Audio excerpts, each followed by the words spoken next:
সবাইকে সাথে নিয়ে এগোতে চান বিসিবির নতুন সভাপতি বুলবুল। ক্রিকেটের উন্নতিতে কাজে লাগাবেন অভিজ্ঞতা।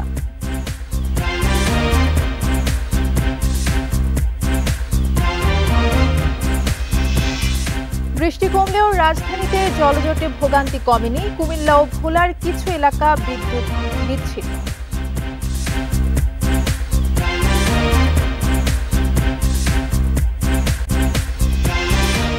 বৈরী আবহাওয়ার মধ্যেও 4 জেলার সীমান্ত দিয়ে অন্তত 78 জনকে পুশিন। পরিচয় নিশ্চিতে কাজ করছে বিজিবি।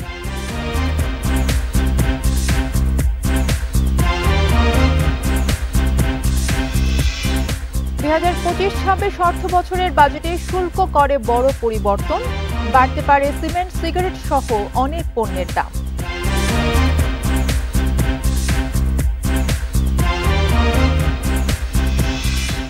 স্বাগত বিরতিহীন রাত 9টায় বাংলাদেশের সঙ্গে আছে তসনিমে জান্নাত। অর্থে শিরোনাম শুনছিলেন, এবারে পুরো খবর।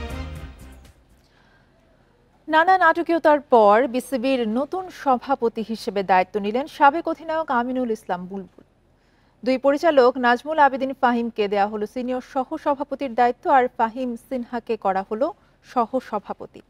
জরুরি বোর্ড সভায় যোগ দেন বোর্ড পরিচালকরা। জাতীয় ক্রীড়া পরিষদ থেকে প্রজ্ঞাপন দিয়ে ফারুক আহমেদের কাউন্সিলরশিপ বাতিল করায় শূন্য হয় বিসিবির সভাপতির পদ।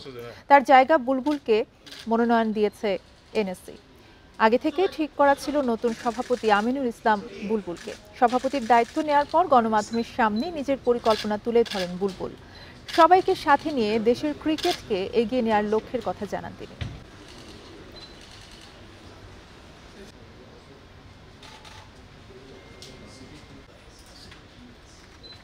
একটা বড় দায়িত্ব পেয়েছি, যে দায়িত্বটা হচ্ছে বাংলাদেশের ক্রিকেট না, ক্রিকেট ইন বাংলাদেশ।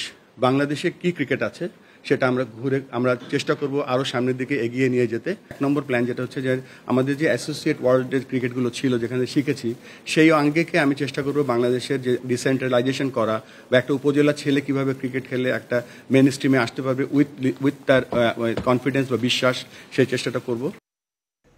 এখনো নামেনি রাজধানীর বেশ কিছু এলাকার পানি। এমন জলাবদ্ধতায় চরম ভোগান্তিতে নগরবাসী। অভিযোগ করেন সিটি কর্পোরেশন ঠিকমতো কাজ না করায় ভোগান্তি বেড়েছে কয়েক গুণ। এদিকে 2 সিটি কর্পোরেশন থেকে কন্ট্রোল রুম খোলা হলেও ফোন দিয়ে কোনো সাড়া পাওয়া যায়নি। দেখে বোঝার কোনো উপায় নেই এটি রাজধানীর কোনো এলাকা। 196 মিলিমিটারের বৃষ্টিতে তলিয়ে গেছে রাজধানীর পল্লবীর এই এলাকা। পর্যাপ্ত ড্রেনেজ ব্যবস্থার অভাবে সীমাহীন ভোগান্তিতে এই এলাকার বাসিন্দারা জানান, অল্প বৃষ্টিতেই এমন হাঁটু পানি জমে যায়। এই যে আমাদের আসা যাওয়া অনেক কষ্ট হয়, একটু বৃষ্টি হলে পথঘাট সব ডুবে যায়। সিটি কর্পোরেশন কাজ করে কি কাজ করে জানি না, আইসা কোনো রকম করে চলে যায়। আমাদের এই দুঃখ বলার মতো আসলে আপনাদের কাছে ছাড়া আর বলার মতো কেউ নাই। এলাকার যে পানি বাইরে হওয়ার যে খালবিলগুলো আছে এগুলো ক্লিয়ার নাই। রাজধানীর নিউ মার্কেটের চিত্র এটি। শুক্রবার সকাল থেকে বৃষ্টির তীব্রতা কমে গেলেও নামেনি পানি, এমনকি মার্কেটের ভিতরেও ঢুকেছে। এ নিয়ে ক্ষোভের শেষ নেই। পানি যাওয়ার যে লাইনগুলি আছে, মেন লাইনগুলি কয়েকদিন পর পর অথবা 2 মাস 3 মাস পর পর এরকম জলাবদ্ধতা হলে ওটা কাজ করে, ময়লা ওঠে, কিন্তু পানি যে আসলে কোথায় চলে যাবে, পানির তো একটা লাইন আছে, একটা স্রোত আছে, সেখানে যাচ্ছে না। কালকের থেকে মনে করেন বৃষ্টি উড়াধুরা, যার কারণে এতগুলা পানি জমা, যাতায়াতে অনেক অসুবিধা।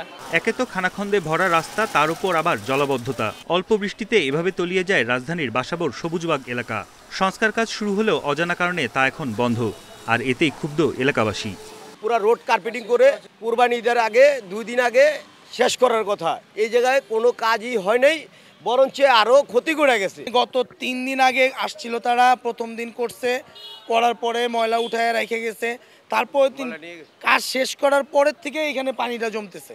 সকাল থেকে এই পর্যন্ত 3টা অটোরিকশা উল্টে যাচ্ছিল, আমরা সেটা ধাক্কা দিয়ে তুলে দিয়েছি, অনেকগুলো যাত্রী পড়ে গেছিল। জলাবদ্ধতা নিরসনে 2 সিটি কর্পোরেশনের পক্ষ থেকে খোলা হয়েছে কন্ট্রোল রুম, যদিও বেশ কয়েকবার ফোন দিয়ে কোনো সাড়া পাওয়া যায়নি। বন ইবনে কামাল, ইন্ডিপেন্ডেন্ট নিউজ, ঢাকা। ডিসেম্বরের মধ্যে না হলে আর কখনো এদেশে নির্বাচন হবে না বলে মন্তব্য করেছেন বিএনপি স্থায়ী কমিটির সদস্য মির্জা আব্বাস। সকালে শহীদ রাষ্ট্রপতি জিয়াউর রহমানের 44তম মৃত্যুবার্ষিকীতে তার সমাধিতে শ্রদ্ধা জানানোর পর এই মন্তব্য করেন তিনি। এদিকে ডিসেম্বরে নির্বাচন অনুষ্ঠানে দ্রুত রোডম্যাপ ঘোষণার দাবি জানান দলটির স্থায়ী কমিটির সদস্য সালাউদ্দিন আহমেদ। বিএনপির প্রতিষ্ঠাতা জিয়াউর রহমানের ৪৪তম মৃত্যুবার্ষিকী উপলক্ষে শুক্রবার সকালে তার সমাধিতে শ্রদ্ধা জানাতে রাজধানীর জিয়া উদ্যানে জড়ো হন নেতাকর্মীরা। তাদের স্লোগানে মুখরিত হয়ে ওঠে সমাধি প্রাঙ্গণ। ফুল দিয়ে শ্রদ্ধা জানানোর পর তার আত্মার মাগফিরাত কামনায় করা হয় মোনাজাত। শ্রদ্ধা নিবেদন শেষে সাংবাদিকদের সঙ্গে বিএনপি নেতাদের আলাপে উঠে আসে নির্বাচন প্রসঙ্গ। প্রধান উপদেষ্টা অধ্যাপক মোহাম্মদ ইউনূসের জাপানে দেয়া বক্তব্যের সঙ্গে দ্বিমত প্রকাশ করেন দলের স্থায়ী কমিটির সদস্য মির্জা আব্বাস। খুব দুঃখের সঙ্গে একটা কথা বলছেন, দেখলাম ইউনূস সাহেব জাপানে বসে বিএনপি সম্পর্কে বদনাম করছেন। একটু লজ্জাও লাগলো না দেশের সম্পর্কে বিদেশে বসে বদনাম করতে? তিনি বললেন একটি দল নির্বাচন চায়। আর আমরা বলতে চাই একটি লোক নির্বাচন চায় না, নির্বাচন চায় না। দলের প্রতিষ্ঠাতার মৃত্যুবার্ষিকীতে রাজধানীর বিভিন্ন জায়গায় দুস্থদের মধ্যে খাবার বিতরণ করে বিএনপি। এ সময় গণমাধ্যমের মুখোমুখি হয়ে ডিসেম্বরের মধ্যেই নির্বাচনের রোডম্যাপ ঘোষণার দাবি জানান নেতারা। আমরা এই রাষ্ট্রে একটি শক্তিশালী গণতান্ত্রিক ভিত্তি স্থাপন করব, সাংবিধানিক কাঠামো ভিত্তি স্থাপন করব। ডিসেম্বরের মধ্যেই অতি অবশ্যই জাতীয় সংসদ নির্বাচন অনুষ্ঠানের লক্ষ্যে একটি সুস্পষ্ট রোডম্যাপ ঘোষণা করা হবে। আজকের বাংলাদেশের মানুষ স্বৈরাচারকে পতন ঘটিয়েছে, কিন্তু এখনো গণতন্ত্র পূর্ণ প্রতিষ্ঠা করতে পারে নাই। শহীদ রাষ্ট্রপতি জিয়াউর রহমানের আদর্শ অনুসরণ করেই বিএনপি গণতন্ত্র পুনরুদ্ধার করবে বলেও জানান নেতারা। Rifat Alam, independent news, Dhaka. বৈরী আবহাওয়ার মধ্যেও মৌলভীবাজার, হবিগঞ্জ, ফেনী ও খাগড়াছড়ির সীমান্ত দিয়ে অন্তত ৭৮ জনকে পুশিন করছে বিএসএফ। তাদের পরিচয় নিশ্চিতে কাজ করছে বিজিবি জানিয়েছে সকালে বৃষ্টির মধ্যেই মৌলভীবাজারের জুড়ি উপজেলার রাজুকের সীমান্ত দিয়ে ১০ জনকে ঠেলে দেয় বিএসএফ। একই সময় কোমলগঞ্জের বাগিছড়া ও চাম্পাপাড়া সীমান্ত দিয়ে নারী, শিশু সহ আরও ১৪ জনকে পুশিন করা হয়। এদিকে হবিগঞ্জ চুনারুঘাট সীমান্ত দিয়ে ২২ জনকে পুশিন করে বিএসএফ। এছাড়া ফেনীর মটুয়া সীমান্তে ১৩ জন এবং খাগড়াছড়ির মাটিরাঙ্গা সীমান্ত দিয়ে পুশিন করা ১৪ জনকে আটক করেছে বিজিবি। এদিকে লালমনিরহাটে দুদিন আগে পুশিন করা ৬ ভারতীয়কে আজ দুপুরে রেল স্টেশন এলাকা থেকে আটক করেছে বিজিবি।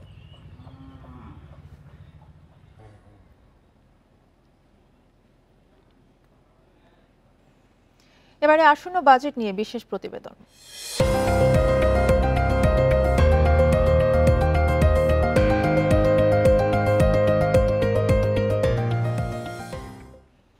২০২৫-২৬ অর্থ বছরের বাজেটে শুল্ক এবং করে বড় ধরনের পরিবর্তন আসতে পারে। এতে আমদানি শুল্ক স্তরে যেমন পুনর্বিন্যাস করা হচ্ছে, তেমনি পরিবর্তন আসছে সম্পূরক শুল্কেও।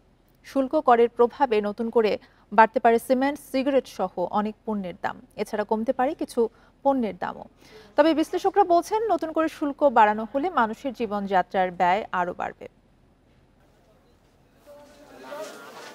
আয়ের সঙ্গে ব্যয়ের হিসাব মেলাতে প্রতিদিন হিমশিম খাচ্ছেন সাধারণ মানুষ। এমন সময়ে তাদের প্রত্যাশা আগামী ২০২৫-২৬ অর্থবছরের বাজেট ঘোষণায় যেন জীবনযাত্রার সাথে জড়িত কিছু পণ্যের দাম কমানো হয়। এদিকে আসছে বাজেটে পুনর্গঠন করা হবে আমদানিকৃত পণ্যের শুল্ক স্তরের সাথে সম্পূরক শুল্কেও। সংশ্লিষ্টরা বলছেন, নতুন বাজেটে কিছু পণ্যের উপর ৩% হারে নতুন করে আমদানি শুল্ক বসতে পারে। এছাড়া 40% নতুন সম্পূরক শুল্ক স্তরও যুক্ত হতে পারে। ফলে সিমেন্ট, এলইডি লাইট, সিগারেট ও অটোরিকশার মতো কয়েকটি পণ্যের দাম বাড়তে পারে। এসব পণ্যে কর আরোপ করা হলে মানুষের জীবনযাত্রায় নেতিবাচক প্রভাব পড়বে বলে জানায় consumers association of Bangladesh, cab. আমদানি শুল্ক বাড়াচ্ছেন, যেটার কারণে মানুষের কাছে ক্রয় ক্ষমতা বারবার কিন্তু কমে যাচ্ছে। তো বারবার যখন মানুষের ক্রয় ক্ষমতা কমে যাবে, তখন কিন্তু শিল্প বাধাগ্রস্ত হবে। আপনি বিক্রি করতে না পারলে আপনার প্রোডাকশন এটা কিন্তু মাঠেই মারা যাবে। তো সেই কারণে ব্যবসা বান্ধব হওয়া উচিত। বাজেটে কিছু পণ্যের শুল্ক কর কমানোর প্রস্তাবও করা হয়েছে। পিভিসি পাইপ উৎপাদন উপকরণের আমদানি শুল্ক 25% থেকে কমিয়ে 15% করা হতে পারে। কপার ওয়্যারের উপকরণ 15% থেকে কমিয়ে 5%, কেমিক্যাল পণ্যের আমদানি শুল্ক 5% থেকে কমিয়ে 1% করা হতে পারে। কর কাঠামোটা হচ্ছে পরোক্ষ করের উপর দাঁড়িয়ে আছে, প্রত্যক্ষ কর, আয় কর সেটার উপরে না।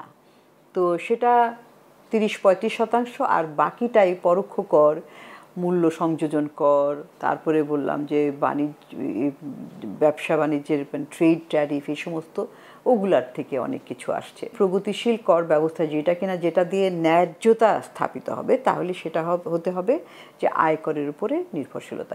আগামী 2025-26 অর্থবছরের জন্য 7,90,000 কোটি টাকার বাজেট দেওয়ার পরিকল্পনা করছে অন্তর্বর্তীকালীন সরকার। Amirul Islam, independent news, Dhaka. এই ছিল এখনকার সংবাদে। ইন্ডিপেন্ডেন্ট টেলিভিশনের সব খবর জানতে চোখ রাখুন ফেসবুক, ইউটিউব এবং এক্সে। ধন্যবাদ।